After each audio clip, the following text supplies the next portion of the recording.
and welcome to this solution-focused webcast. I'm Nick Bishop, and with me today is owner and chief executive John Bullock. Hi there, Nick.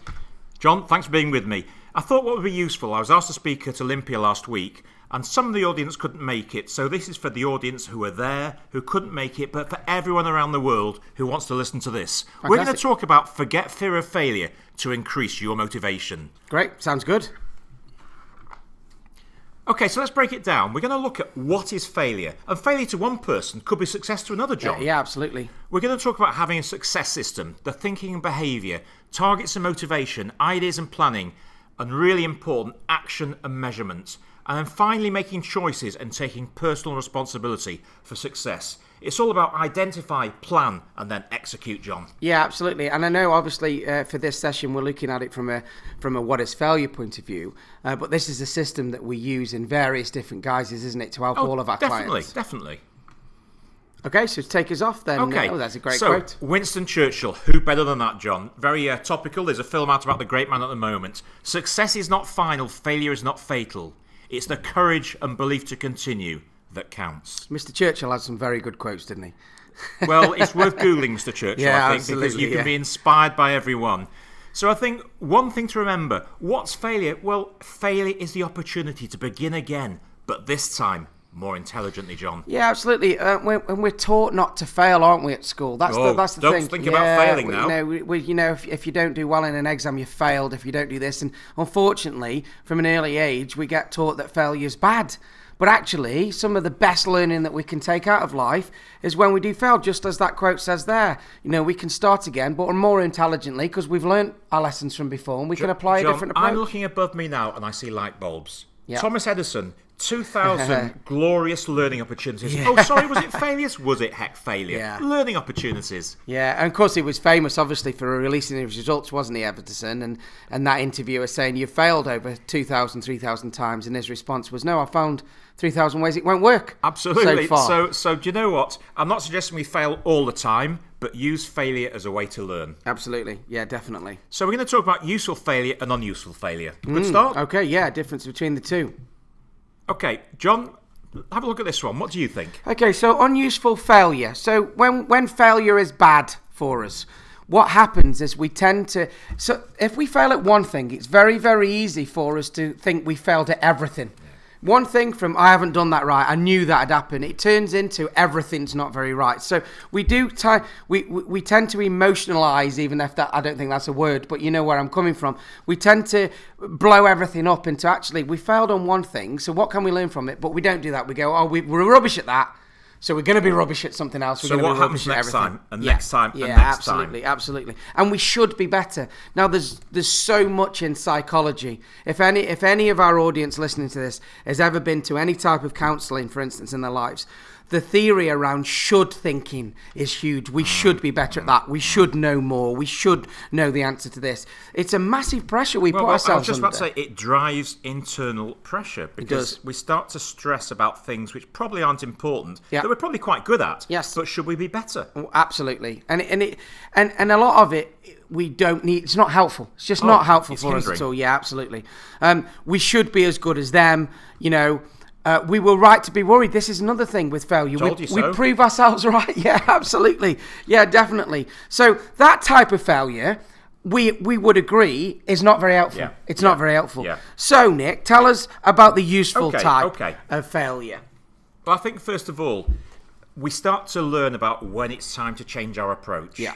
Same old, will change. Do something differently. Yeah, and we've been actually running a session only today where we've talked about doing the same thing over and over again and expecting a different result. And if you always do what you've always done, you're always going to get what you've always got. So so the good failure in not getting something right is learning and adapting. Very much so. Isn't it? Putting that right. You've already said it's learn from the opportunity. It's a learning opportunity, isn't it? And of course it's then, stop those old practices. It's getting nowhere with them. Start to do something differently. Yeah, absolutely. And to move forward and to try new things. Yeah, and not be afraid of trying new things as well. Definitely. Because if you don't try new things, you will literally come back to the saying, you will always get what you've always got. So what's the worst that could happen? Yeah, absolutely. So try new things. It will definitely move you forward. Moving on there. This is an interesting stat. Over 93% of our thoughts of failing will never happen.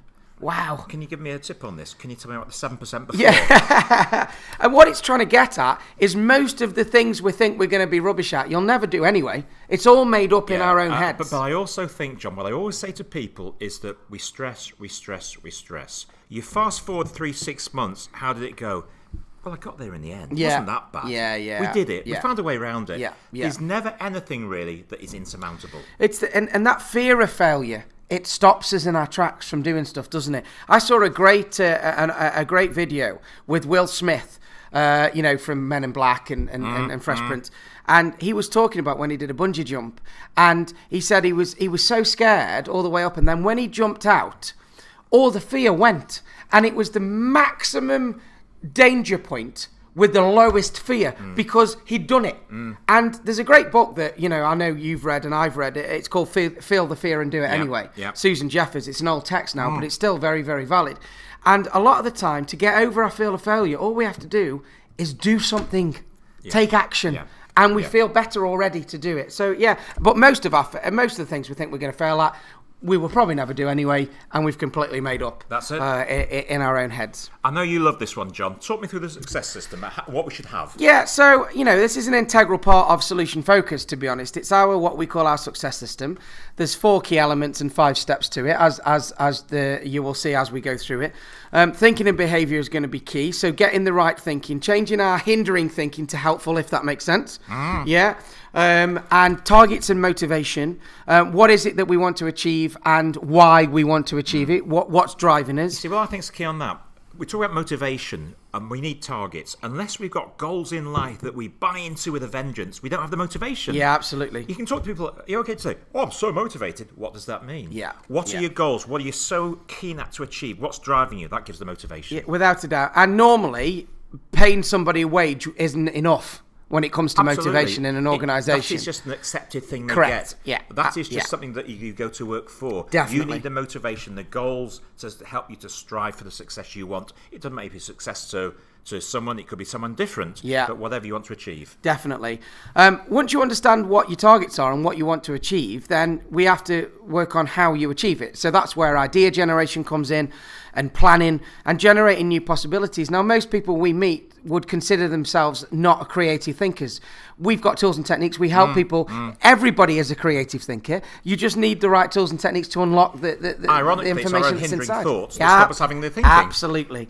And of course, that then takes us on to taking action and planning. Yeah. So in essence, we've got get the right thinking and behaviour, understand what your targets are and what's driving it, your motivation, get some new ideas that you've not had before to generate a robust plan, and then take action and measure along the way. That's it. And that's the system that I know obviously we're going to talk about in a bit more detail there. So forget fear of failure, generate peak performance. The quote I used here when I was at Olympia is 27,000 days. If we have a good innings, John, on this earth. Yes. Yep. Yeah. We don't bank days, so therefore don't go home at the end of the day and say, I could have done a bit better, I wasn't that great today. You can't bank the day, move on. Have the next day, be excited about life, set challenging goals, be focused. Yeah, absolutely. Live your life. 27,000 days is the average number, isn't it? And it's not a big number, to be fair.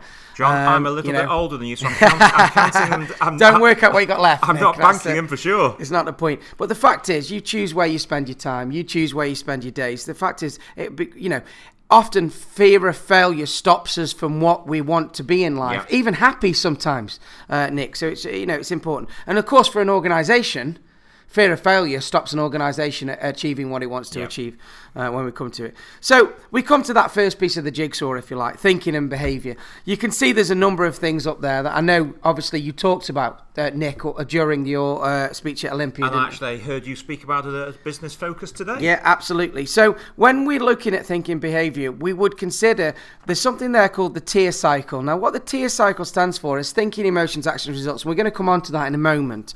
But we use psychology, emotional intelligent growth, confidence. That's quite an interesting one because people often don't put confidence with thinking and behaviour. But actually, it's our own thinking that drives how confident we are about what we want to achieve in life. So the first piece of the jigsaw is thinking and behaviour.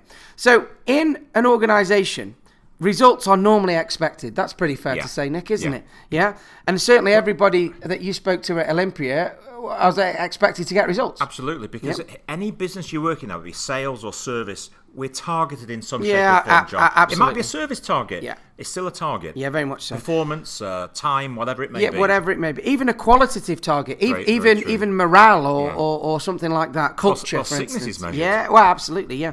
So results are expected. Actions in businesses are normally given. What I mean by that is there's the job role, there's the job spec, go and do it. Now, you might have some parameters within that, but generally the job's given.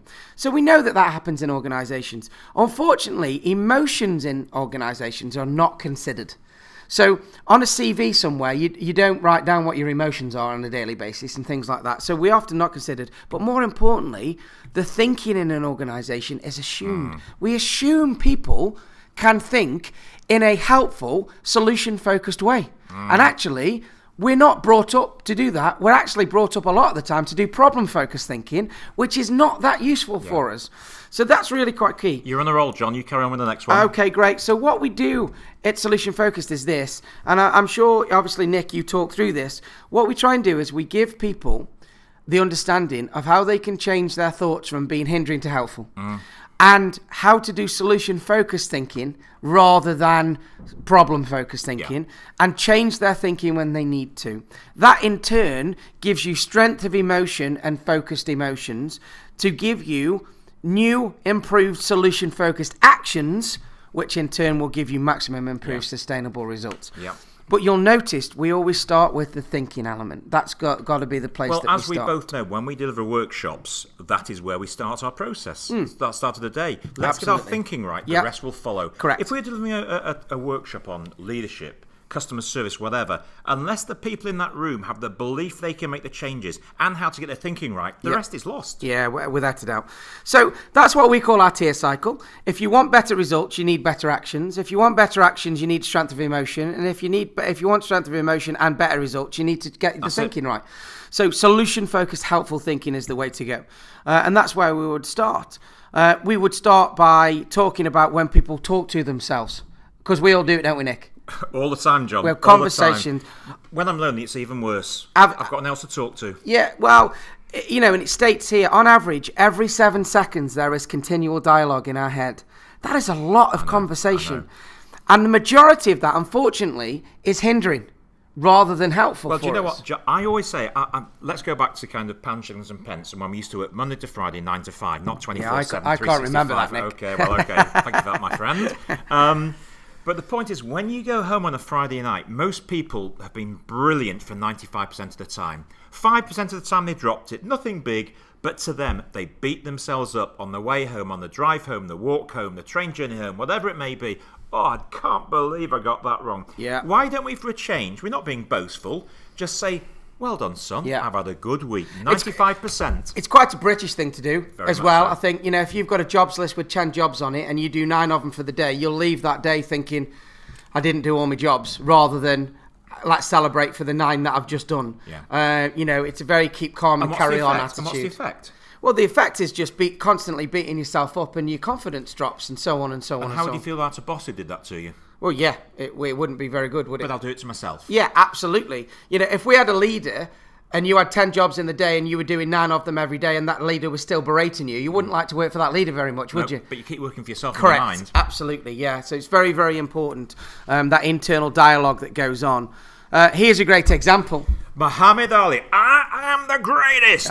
He used to say that 80 times a day from the age of 12, and my goodness, few would say he was not the greatest. Absolutely. But what he did, so we're talking now really about affirmations, where we're talking about very powerful words, spoken in the present tense, about exciting things we passionately believe about ourselves, and then say after 28 days, it becomes something that becomes inbred in what you are. You believe it so much, you carry out the actions. Yeah, absolutely. Muhammad Ali, he was the greatest. Yeah. He told himself, I am the greatest. He did. And he did that from the age of 12. Yeah. Now, notice at the age of 12, he wasn't the greatest. He was just a skinny little kid.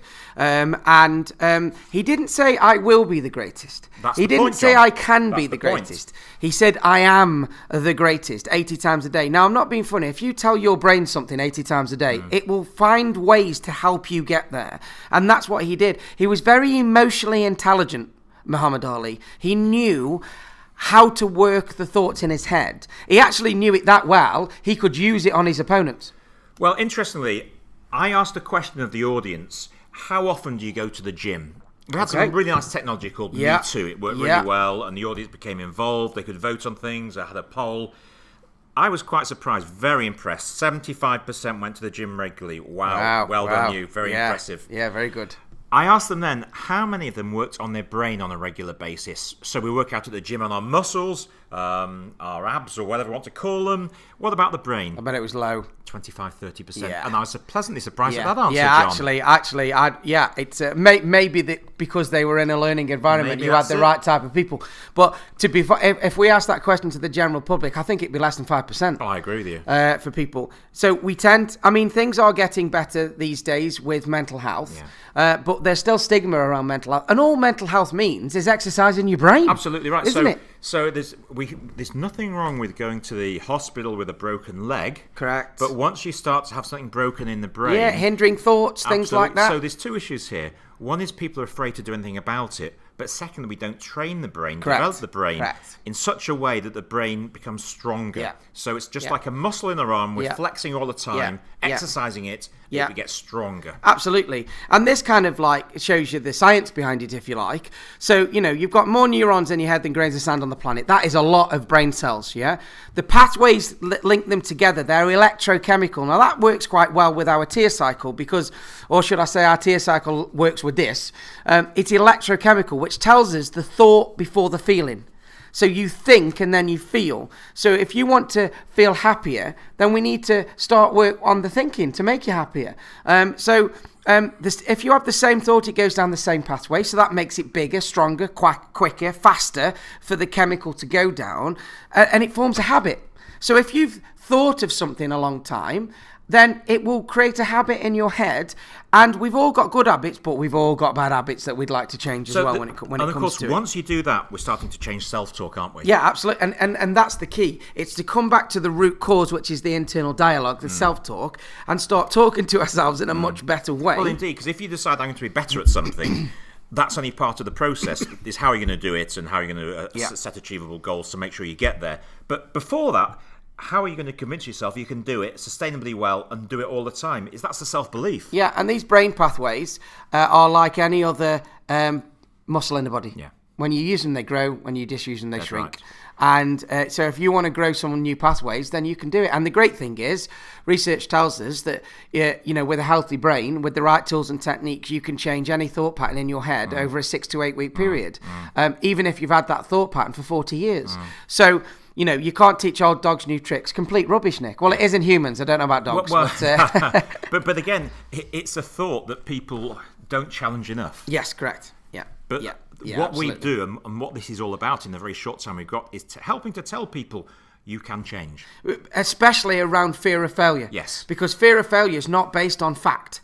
It's based on what we've told ourselves. Perception. Yeah, correct. Absolutely, yeah. 100%. So you can create your own success pathways. Yeah. That's the key that we want to look at.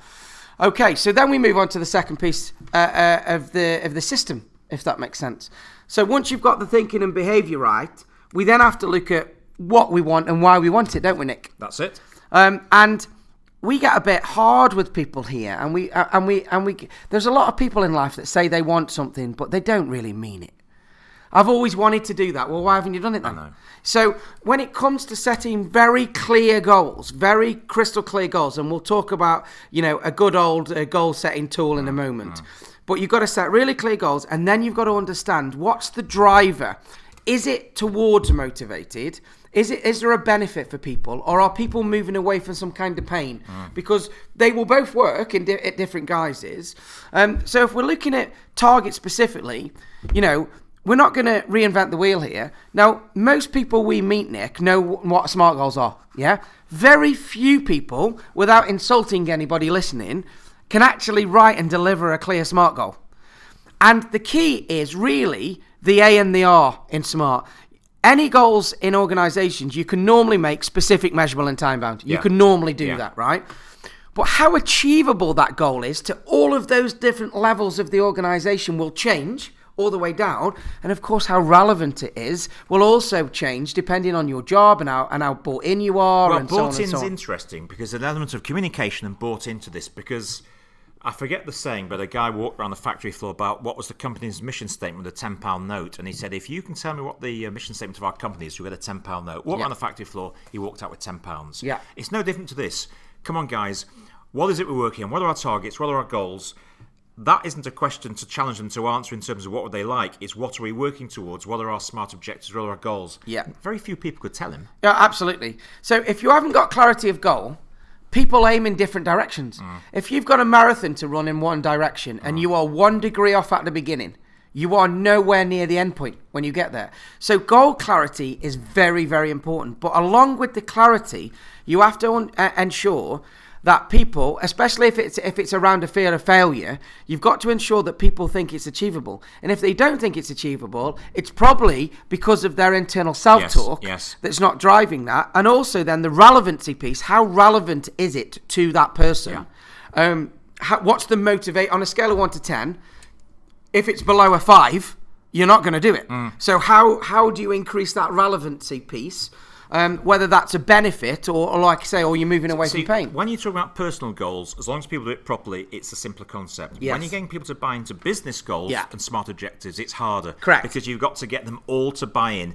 Then we go into a totally different area about values, vision, the company ethos, getting buy-in to the company, getting buy-in from the staff to get them to buy into the objectives. Yeah. It's always challenging, but there are ways to do it. There are ways to do it. And, great leaders won't just write a smart goal and cascade it. Great leaders will write a smart goal and then cascade the smart goal in an effective way on a regular basis to get people bought into the process. Well, I think if people read our weekly focus that goes out every Tuesday, Traits of a Great Leader, that was mentioned very briefly in the one that went out yesterday, John. Absolutely, and we'll give our details at the end of this webcast for everybody if they want to sign up for that, which is great. So tell us about this gentleman. Yeah, I always think this is a great example of setting goals. John LeBur, he was watching the 1972 Swimming Olympics in Munich, and he saw Mark Spitz win 6 or 7 gold medals. What an achievement. This guy thought, wow, I want to be at that party in 1976 when the Olympics were actually in Montreal. Now, the only challenge here was as you can see, his discipline was backstroke, or one of his disciplines, because he did a number of different swimming styles, techniques. He realised that he was 1.5 seconds off what would be Olympic pace to qualify for the American Olympic team. So in the intervening 4 years, he worked out that all he had to do was increase his performance at the rate of 1/5 of the blink of an eyelid for every second of training he could deliver. Wow.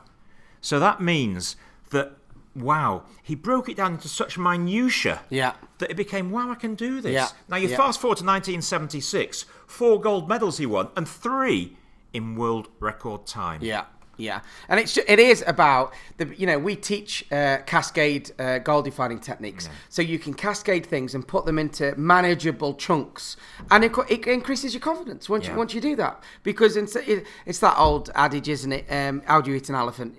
A piece at a time. Yeah. But sometimes we look at things and we get that overwhelmed with the enormity of what we've got to deal with. The fear of failure goes right through the window because you think, I can't possibly do all of that in that time frame.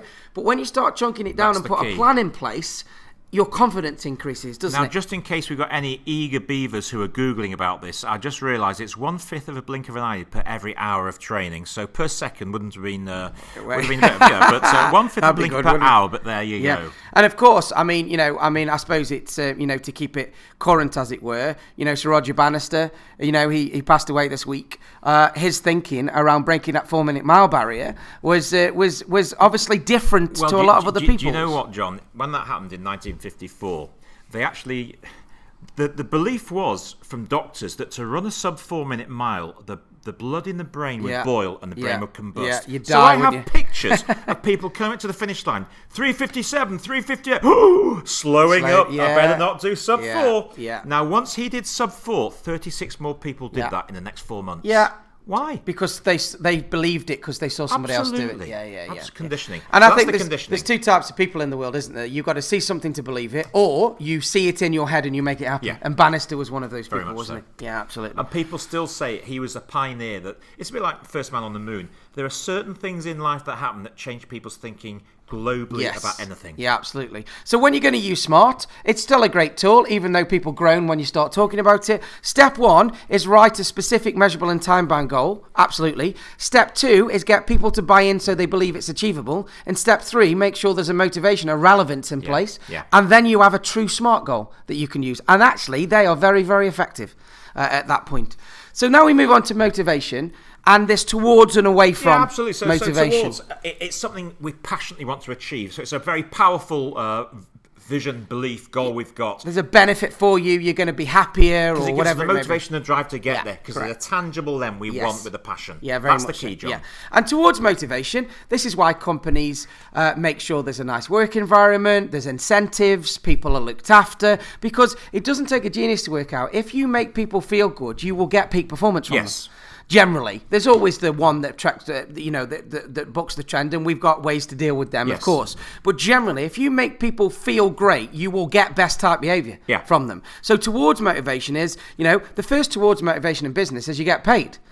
However, then you come to a nice place, you like who you work with, you can see you're making a difference. All of this stuff comes into it. But as we said, we know that money is only part of it. Absolutely. And there's far bigger drivers to performance than that. Yeah, and generally money's a short-term motivator anyway. It will only, unless it's a life-changing amount, and then it'll just last a bit longer. Well, but generally, it's a short-term motivator. There are people that have won the lottery and become depressed.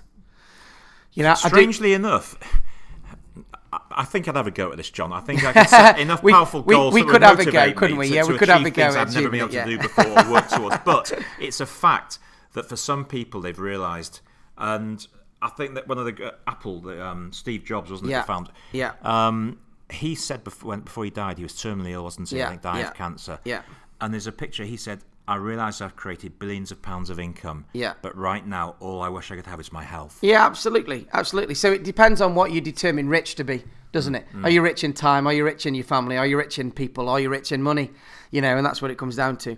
Now we talk about away from motivation. Now this one for me is quite intriguing because this is moving away from pain. So this is, I am choosing to do this thing because the pain of not doing it is greater. So if I give you an example, Nick, when I update my accounts, it's not towards motivated.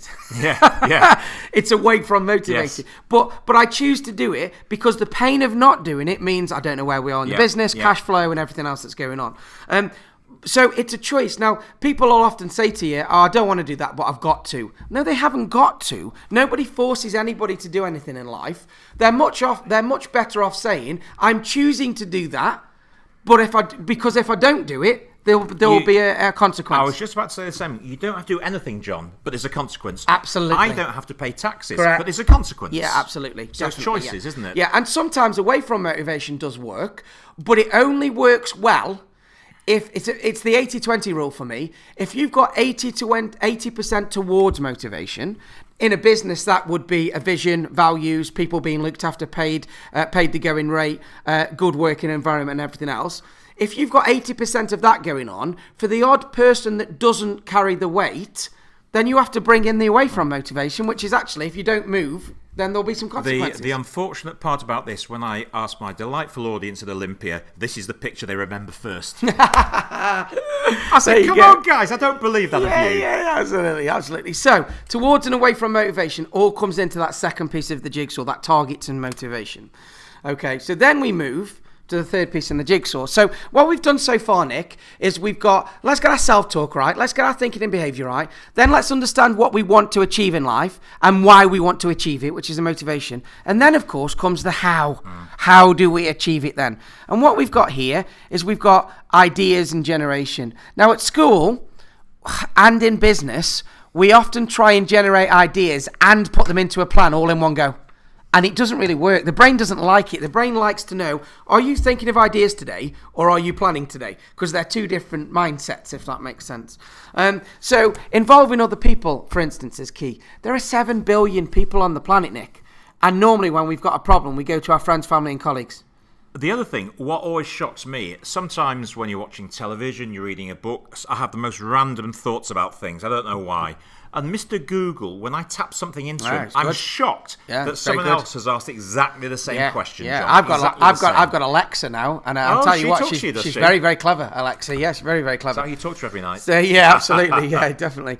So I would suggest that 99% of people's problems they currently have, somebody somewhere else on the planet has had that problem and done something about it. We normally, when it comes to things where it may show signs of weakness, we don't like to ask questions. Absolutely, yes, and that's key. So ideas and planning is about generating lots of ideas involving lots of people maybe you wouldn't normally involve to get lots of new knowledge from people. Then people love to help, by the way, John. Absolutely. I think it's part of most people, I say most people's human psyche, that someone says, can you give me a hand? I need a favour. Anyone says yes. They might say, I'm really sorry, I can't help, but someone else can. Yeah. But most people like to be asked. It's almost like vanity in a way. Yeah, then. and when somebody asks you for help, it makes you feel good. Yeah, of course it does. Yeah, so do you know what? I find if you ask people for help, you normally get it. You do. From people. We just have this bad self-talk that we should know the answer, we can't ask a question, we might look stupid, all this type of stuff. Actually, asking questions the only way we learn. Absolutely. Why do we have encyclopedias? Absolutely. Well, I don't think we do now. We go on Google. Yeah, but even if you're tapping into Google, you're psychologically asking what it is, aren't you? You're asking what's there. It's like when you open a book, you're going, what's in this book? So you want to take the learning. So on this jigsaw piece, what we have is, if you always do what you've always done, you'll always get what you've always got. Yeah. We've always said that. So we need some new ideas, some new ways of doing things in here. So generally, new idea generation is quite key. So if you are currently getting results in your life or work and you want different results, you have to do something new to get different results, which means you're going to need some new ideas. So we would give tools and techniques around how you can generate. Now, most people believe they're not creative when it comes to thinking. We know different. Everybody is creative if given the right tool and technique. Also, people think they've got to go on a 2-week creative thinking course in order to be able to generate ideas. And actually, there are some simple 5-minute exercises. I've seen a great example today, John, with yourself, with a group we were with, where 10 people in 5 minutes came up with 150 ideas. Yeah, and that was taking out some of the silly ones as well. Yes, There was 250 in total, and 150 that were good ideas. Now, not many people in many businesses can generate 150 ideas with 10 people in 5 minutes. But there are ways to do it. Now, all we've got to help them to do is cope with the stress levels, because that's so many ideas to put into action, Absolutely. John. But that's a nice problem to have. But the key is to then take those ideas, then prioritise those ideas, and then put them into a robust plan. But what a nice problem to have. Absolutely, yeah. And it is, and we have to stress this, it is 3 separate stages for the brain to deal with. Idea generation, prioritisation, and plan. And if you do it in that order, it's much more effective. Yeah. Much more effective. 7 billion people on the planet, so let's ask for help. Manage priorities and energy levels. That's quite key, isn't it, Nick? Yes. We often blame time for stuff, don't we? We haven't had enough time. We can't manage time, John. Can't manage time, but you can manage your priorities and you can manage your energy levels during the day. Most people don't even think about managing their energy levels or even, this sounds crazy, doesn't it? Getting your priority list and cross-referencing it to when you're at your peak or at your low of your energy. So I'm an early person. Yeah, I like mornings. Yeah, I'm a good morning person. By 3 o'clock in the afternoon, I lag a little bit. But also, I'm an early person. That's when I'm at my best. But I then know if I've had a cracking start today and ticked 5 off because I'm feeling really good, wow, I'm good for the rest of the day. Yeah, absolutely. But you know what? It makes me laugh because you say you're an early person and so do I. We weren't born early people. Nobody. When I was born, my mum didn't go, oh, he'll be good in the morning. What we've done is taught ourselves over the years to go, oh, I'm better in the morning. But actually, how many times, Nick, have we stayed up late filming or writing proposals for work, and it's been 10 o'clock or 9 o'clock at night, and the juices have been flowing, and it's all been good? I think part of that is very much about the topic today. What is the excitement that drives you towards anything? Yeah, absolutely. We're excited about our business. We're passionate about the work we do. So we don't find it hard work having to write a proposal at 9 o'clock. Yeah. We're just excited. Yeah, absolutely. And what the point I'm making is that, but even though we say we're morning people, we're still creative at 9 o'clock at night if we need to be. So it goes back to that self-talk element. And of course, linking it into fear of failure. Well, if you plan to fail. Yep. If you fail to plan, you plan to fail. Yep. that was the quote I was looking for. So it's very, very important. Generate those ideas, turn them into priorities, and then make your plan, and then work your plan from it. Okay? That leaves us to the last piece of the jigsaw now. Yeah, I mean, obviously, any great goal has to have a great measurement around it. Because absolutely. Can you imagine, let's think about a sporting analogy. Can you imagine playing football and after 90 minutes not knowing if it's a win, a lose, or a draw? Yeah. We have to have, it might even be a draw. At least it's a result. Yes. So we have to know, when we strive for anything, have we succeeded, have we failed? And then we can take that measurement, the evidence, and we can adapt our behaviour next time to get a better result. And that's really quite key. Now, if you link this to fear of failure, the key word in there is measurement. Now, most people don't like to be measured because they're fearful of failure. They're fearful of somebody measuring them and them not achieving what they said they're going to achieve. But again, it's the only way we learn. One of the only ways we learn, by measuring ourselves against stuff. And if we haven't quite hit the mark, how do we learn from it, adapt, come up with some new ideas, put some new actions in and go again? That's it. Yeah? So that brings it kind of together for us now. So you've got this 4-piece system together here, but it's not quite all together yet, is it? There's one more bit that's going to link everything to do. Absolutely. Now, this is something that we are really serious about in our business, isn't it? Personal responsibility. So what choices people have around personal responsibility? Ultimately, only you can make it happen, John. Yeah, absolutely. And of course, we all blame other people. Also, maybe I should say too many people. It's easy to blame, though, isn't it? It's easy to blame. So it goes back to choices. What are you going to do? Yeah, what do you choose to do with your life? Now, I've had people say to me, yeah, but I work here. I don't choose what my goals are. The business gives them to me. Yeah, but you choose to be in the business. So you've got that's the choice you're making. Time. We've just said, where do you spend it? Where are you going to spend your time? I made a joke earlier, didn't I, today, about the average time for a length in a meeting in business in this country is an hour, mainly because it fits into Microsoft Outlook, rather than actually somebody having some thinking around it. Yeah, absolutely. Effort. Again, energy levels. What energy levels you're going to put into it?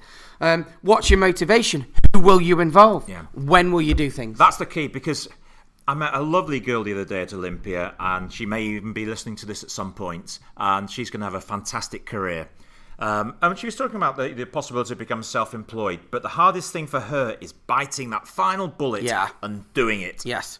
Taking the action. Absolutely. Remember, once you've done it, the biggest form of danger is there, but the fear goes away because you've started to take some action. Just like jumping out of a plane. When you've jumped, you are at the utmost danger when you've just jumped out, but your fear goes. For anybody that's done a parachute jump, they will understand that your fear just goes, because what else can you do about it? Nothing. You're on your way. Have you ever seen kids running down the beach, cold sea, tiptoeing in, shrieking and running back out? Yeah, absolutely. Come on, son, just jump in. It's a great and again, in business, getting people to take action is the only way that you can then get some results and learn by it, isn't it? So that should now brings the system together. We call it the success system. From a personal point of view, you use this, and it will absolutely work around fear of failure, as it will work around anything else that you really want to apply it to. There's nothing on there that people listening now or your audience at the Olympia would they already know this. Yes. It's common sense, however, it's not common practice. So bringing it together like this hopefully helps people make it more common practice. The more we do all of this, the better. It also turns into a bit of a diagnostic tool if you need it to. So if something in your life or work isn't going right, you could overlay this picture and go, okay, which jigsaw piece is lacking? Have we got the right thinking? Is the target right? Are we bothered enough? Have we got the right ideas? Are we measuring the right thing and taking the right action?